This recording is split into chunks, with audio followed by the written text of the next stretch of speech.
지금 오늘 이근형 민주당 전략기획위원장이 지금 그 어떤 그 기자 간담회에서 선거 판세 이야기를 했는데 어제도 그렇고 이해찬 대표도 과반 이야기했잖아요.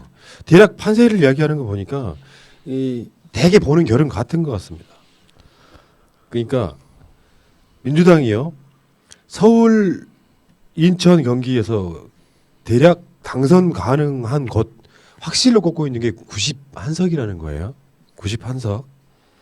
다음에 강원도 같은 경우는 이렇게 말했어요. 3곳 정도는 안정적으로 이기고 있고 이광재 포함이겠죠. 5곳은 거의 나머지 5곳은 거의 다 초박빙이라는 거야. 그러니까 강원도 전체 8개 선거구가 다 붙었다는 거죠. 일방적으로 지는 것은 없다는 거예요. 그러니까 3곳은 확실하게 이기고 나머지는 얼마나 선전할지 모른다 이런 거고. 대전은 되게 다 그렇게 전망을 하더만요. 7석이 대전인데 대전 전부 다 가능하다. 그러니까 당 관계자가 이렇게 말하기 쉽지 않아요. 거의 확신하는 이런 분위기고요. 다음에 부울경 같은 경우는 대략적으로 보면 그런 거더라고요. 민주당이 부산, 울산, 경남에서 8석 가져갔는데 그 정도는 유지하지 않을까 하는데 이건 제가 보기엔 좀 약간 엄살이 있는 것 같습니다. 그러니까 투표 더 많이 하면 오히려 서너 석 더 가져올 수 있다 이런 분위기가 좀 되는 것 같고. 다음에 대구 경북은 가장 어렵다. 그러니까 김부겸 홍일학도 되기 어려울 수도 있다 정도 전망이 나왔고요. 호남은 언급을 안 했대요. 올 분야 몸조심 하는 거지. 아. 호남은 지역구가 28개인데 전석 석권을 노리고 있다는 이야기. 그건 함으로써 대구 쪽 영향을 주거든요. 맞죠. 그래서 공개적으로 나온 숫자가 이거예요. 지역구는 미니멈 130.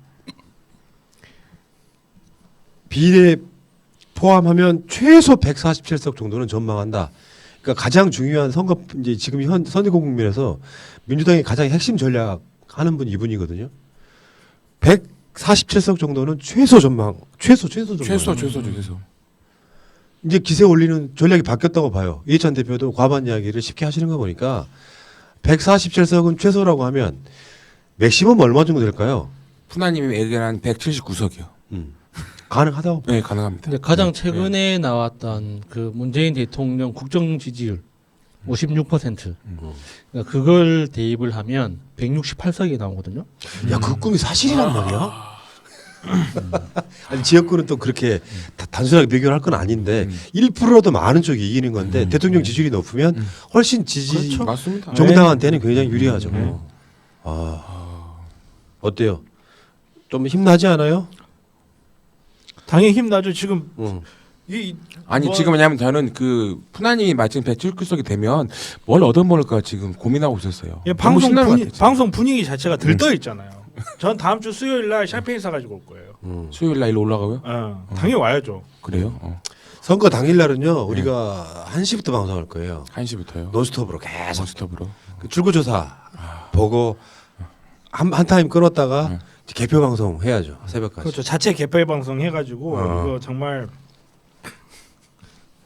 샴페인 사올게요. 이게 어떤 분들은 그런 분들 있어요. 방심하지 마라. 마지막까지 저놈들 못 온다. 근데 그게 노리는 거예요, 사실은.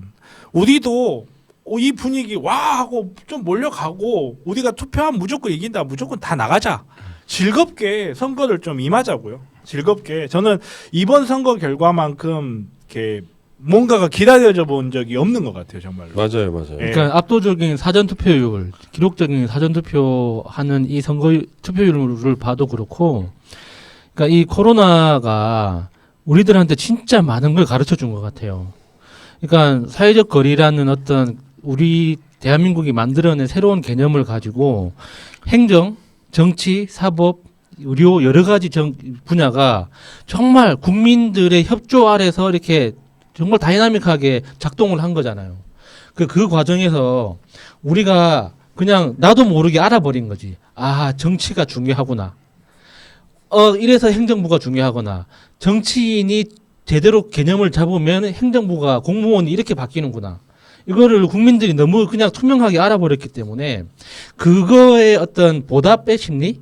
그러니까 내가 지금 정치가 얼마나 중요한지 제대로 깨달았다라는 걸 스스로 증명하기 위해서라도 투표를 해야겠다 하는 어떤 그런 몸으로 움직이는 이런 행동들이 나오는다고 봐요. 그건 운이 아니에요. 그리고 예. 운이 좋아서 어쩌다 코로나가 생겼는데 그게 한국이 어쩌다 막 이런 식으로 언론에서 막 해석을 하고 그러는데 이건 운이 아니에요. 운일 수가 없어요. 이거는 그냥 흐름이에요. 그 우리 대구에서도 제 와이프 사장님 친구분들이 보면 요즘에 말하는 게 뭐냐면 여성분들이 대놓고 말합니다.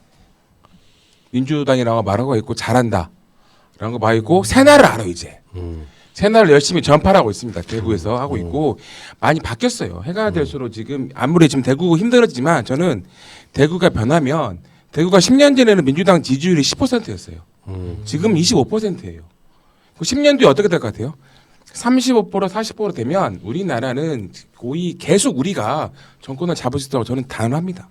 그러니까 수도권 121석 중에 90석 이상이라고 당 핵심 전략 관계자가 말하는 건 쉽지 않다니까요. 왜 그런지 아세요? 그렇죠. 당연하죠. 눈높이를 높여놓으면요. 선거 이겨도 이긴 게 아니에요. 맞아요. 그러니까 최소 147석 비례까지 포함해가지고 라고 이야기할 정도면 이제 어마어마한 자신감이 붙었다. 그러니까 최소란 표현에는 아무리 최소라고 이야기해도 우리는 머릿속에 147석이 맴돌죠. 예를 들어서 그러니까 147석에다가 플러스 알파 한 20석 정도는 더 생각하는 거야. 난 이런 거라고 일단 보는데 어쨌건 분위기는 그렇고 아니 그러면 세상에 우리 쪽 계시는 분들이 조금 뭐랄까 아직도 좀 못 믿겠다 불안하다 하시는 분들은 다 이해가 돼요. 패배의 역사가 있거든요. 그렇죠. 근데 여러분들이 생각하셔야 될 게 있어요. 우리가 선거에 압승할 거라고 생각해서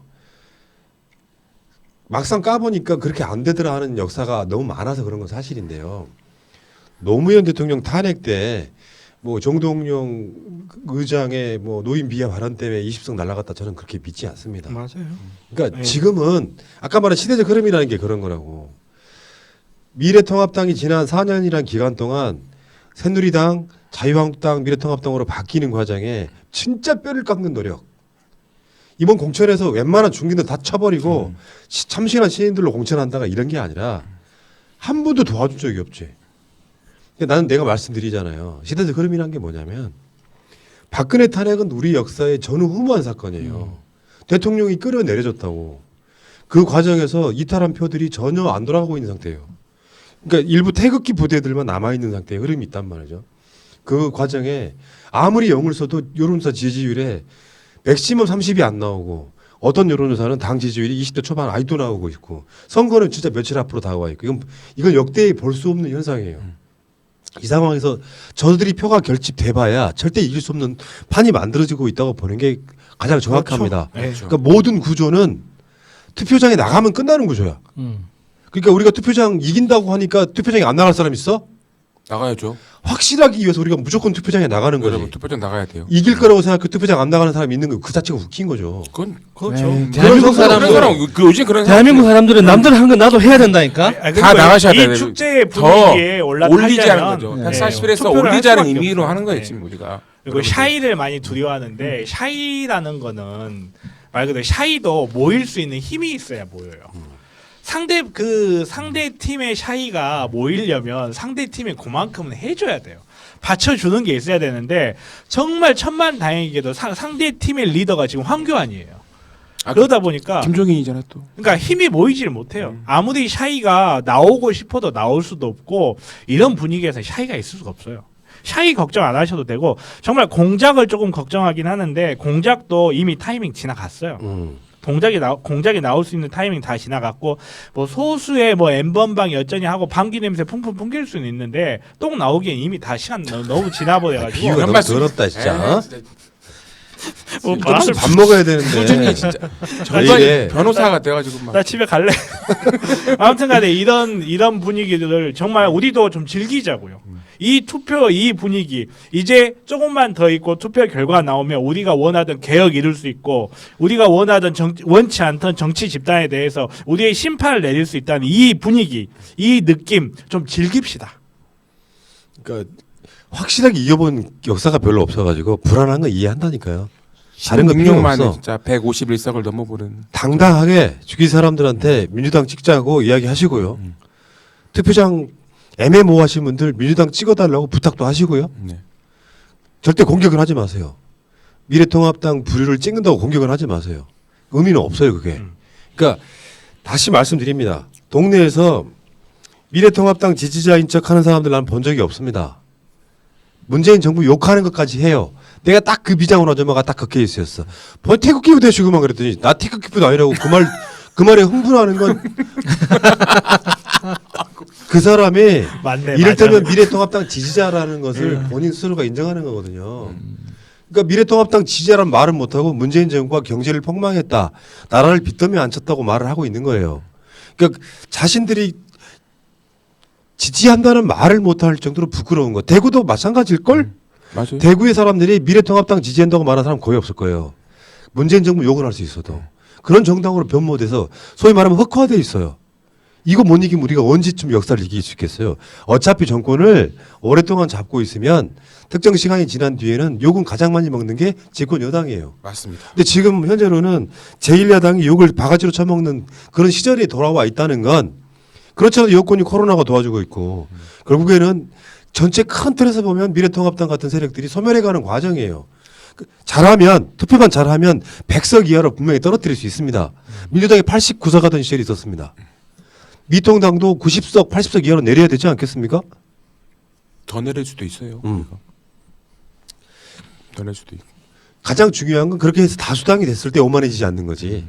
지금은 안정적이고 굉장히 조심스럽게 잘 가야 된다고 이제 생각하고. 그 걱정은 투표한 후에 하겠습니다. 그럼 예. 저는 민주당이 그렇게 돼서 이렇게 오만해지나 절대 생각하지 않아요. 우리 민주당은 많이 바뀌었고요. 더 잘할 거라 생각합니다. 2월 달 한번 생각해 보세요. 정말 코로나가 확 퍼지기 시작하고 했을 때 지지율 떨어지고 심재철 같은 애들 나와서 일당하면 탄핵하겠다. 뭐 이딴 소리 하고 있고 그때하고 지금하고 한번 비교해 보세요. 지금의 우리가 정말 그냥 우리가 아무 생각 없이 그 뭐 희망 뭐 막 그걸 막 뿌리는 게 아니에요.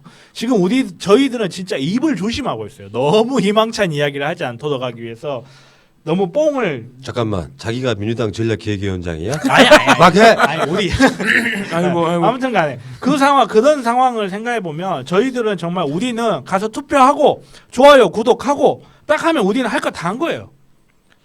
재밌었지 않았는데. 좋아요 구독만 안 하고 있네. 투표는 다 할 거면서.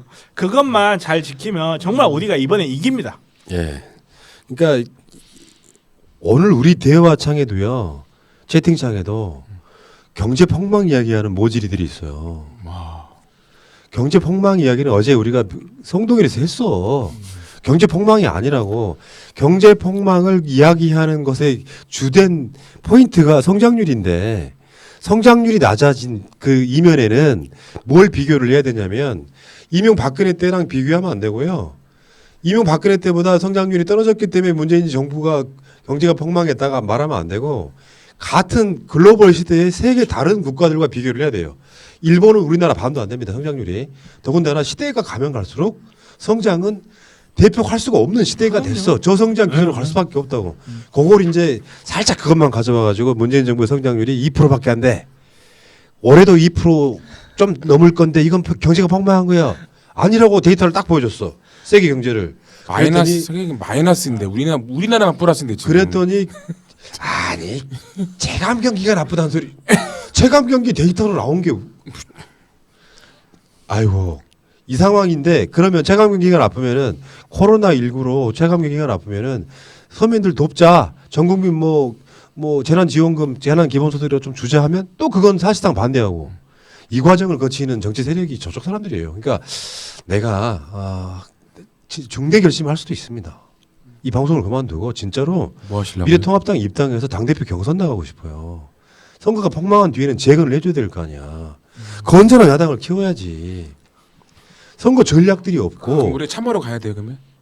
갈래? 가야지. 뭐. 아니 저는 채널 운영권을 우리가 참모로 가서 이제 옆에서 선거운동 해줘야 돼요. 아니, 농담하는 게 아니라 한심해서 그래. 참모 잘 하시고요.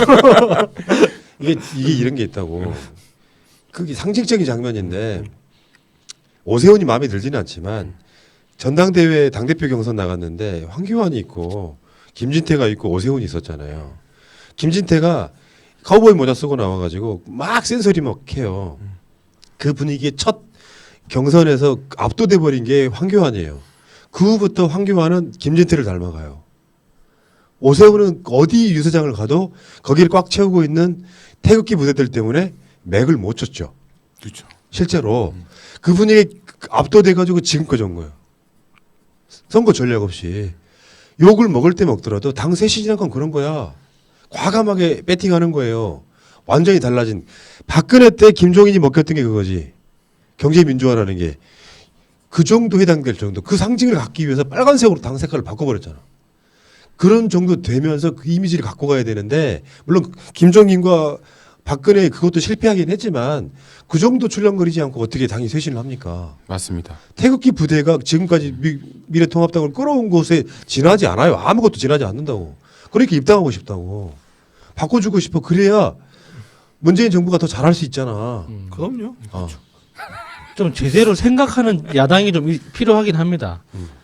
머리가 달려 있는. 근데 제 생각에는 미래통합당은 정말 공룡이 멸종하듯이 고대한 거인이 쓰러져가는 과정에 있는 거고 그 자리를 메꿔줄 뭔가 다른 존재가 필요하긴 할 텐데 그게 뭔지는 아직은 잘은 모르겠어요. 근데 미래통합당은 그냥 소멸되는 과정으로 그냥 가버리지 않을까 그렇게 생각해요. 한 100석 이하, 막 욕심 부리면 80석 이하로 됐을 때 내가 그 당을 접수해가지고 당대당 통합할게요. 79석. 아니 당대당 통합을 하겠다는 건 지금 민주당이 아니, 똥을 찍고 아 잠깐만 이중대로 있을게. 그렇죠. 이준대 딱 좋다. 괜찮다. 나는 이제 민한당 할래 민한당.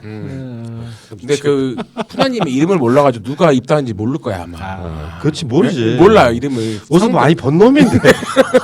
형님 이름은 몰라. 형님 물러나시고 채널 운영권 저한테 넘기시죠. 시골 가서 정당이나 하나 운영하십시오. 이놈들 봐라. 얘만 그랬어 얘만. 우리는 안 그랬어요. 이 필승만 그랬습니다. 아 이렇게 된 거 다 제껴버리는 자 여러분 다시 뭐 우려하시는 대로 우리가 뭐 방심하자 이런 얘기는 절대 아니고 한껏 기세를 끌어올려서 압승하자고요. 근데 다른 방법이 있어? 내가 선동한다고 그래서 먹혀 저쪽이 먹혀 이쪽이 먹혀. 힘내시라는 이야기예요. 다른 걸 떠나서 우리의 모든 메시지는 투표합시다예요. 네. 투표합시다. 우리가 할 수 있는 방심하지 않는 것을 투표하는 거예요. 혼자만의 투표하면 절대 안 됩니다. 무조건 투표하게 만들어야 돼요. 몇 번? 특히 1번. 1번. 이번에 1번. 첫 투표하시는 분들 있죠. 우리 아들 처음에. 네, 10대하고 20대는 20살짜리. 정말 정치인을 겁주는 방법은 높은 투표율밖에 없어요. 맞습니다. 높은 투표율이 나오잖아요. 정치인들은 알아서 기게 돼 있습니다. 그렇죠. 민주당의 전략기획위원장이 이근영 위원장이 저 정도 할 정도면 기세가 완전히 왔다는 소리예요. 우리는 최소 145석 정도 할 거다. 그냥 한 말이 아니라 제가 볼 때는 아. 빅데이터를 근거로 해서 당연하죠. 추론한 거죠. 그게 여러분들이 잘못 아는 게 있어요. 최소라고 그랬어요. 네, 최소 빅데이터를 근거합니다. 물론 민주당은요. 여기에는 네. 그 선거 전 사이에 그 조원 땡땡 같은 여론조사 기관들이 조작의 냄새가 꽤 나기도 했지만요. 비례까지 포함해서 저는 과반은 뭐 너끈하게 넘길 수 있을 거라고 보고 우호 지분 있는 또 야당들이 또 있잖아요. 맞죠. 그렇게 되면 실제로 한 180석 정도도 어떤 그 결로만 본다면 전체 범 민주 보수까지 합치면 180석 이상도 가능하지 그럼요. 않을까. 네. 뭐 이런 생각이 좀 들어서 지금 오늘이 금요일이잖아요. 네. 방송한 날이 금요일이고 사전투표가 한참 진행되고 있는 그 기간이고 이제 진짜 며칠 안 남았어요. 총선이 진짜 코앞에 있는 거잖아요. 가슴이 콩닥콩닥이 미치겠어요. 출구조사가 일단 너무 기대가 되는 거야. 과연 몇 석이나 될지 나는 뭐 민주당이 일당되고 이런 거 걱정 안 하는데 만약에 이렇게 저렇게 해가지고 위성정당 포함 179석이라는 소리가 나오면 내가 쓰러질 것 같아요. 제가 뵙겠습니다. 애원을 해놓은 그 말이 있기 때문에 될 거예요. 그 배치 저는 영적인 존재가 네, 돼버리는 네, 거거든요. 이렇게. 그럼 직업 하나 더 가지세요 이제. 복채 5만 원짜리로. 아이고 좀 부끄럽고요. 힘들 내시라고 선동 방송 한번 해봤고 그냥 막연하게 하는 건 없고요. 제가 날마다 데이터 받아보고 있거든요. 실제로 밖으로 공표 못하는 여론조사가 있어요. 그건 뭐냐면 이 선관위에서 그러니까 여론조사 심의 위원회에서 발표하지 못하는 것들이 꽤 있어요. 이 어떤 조건을 안 갖추거나 하는 것들이 있는데 오히려 더 그게 정확할 때도 꽤 많이 있거든요. 그런 것들이 있어가지고 이제 자신감 생겼다, 확신하고 있다, 뭐 이런 말씀을 좀 드리고 싶고 한 번 더 강조하겠습니다. 투표는 꼭 해야 된다. 어.